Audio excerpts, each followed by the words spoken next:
Without further ado, to formally start the American Today's celebration of good nutrition, let us all lend our ears to Professor Francis Albert, a grade 6 student from his Walton University.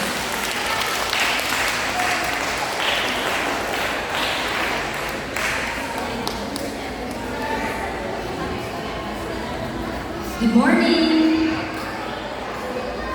A warm welcome to everyone. We gathered today to celebrate the nutrition week, a time to reflect on the good importance of healthy and a vibrant nation.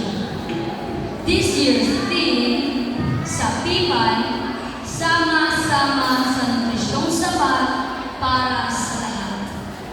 The Philippine Plan of Action for Nutrition emphasizes the collective responsibility we share in ensuring adequate nutrition for all Filipinos.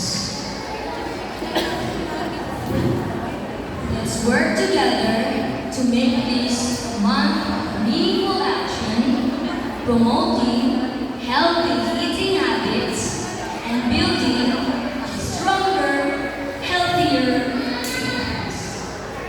Sit back, relax, and let us all enjoy this wonderful celebration together.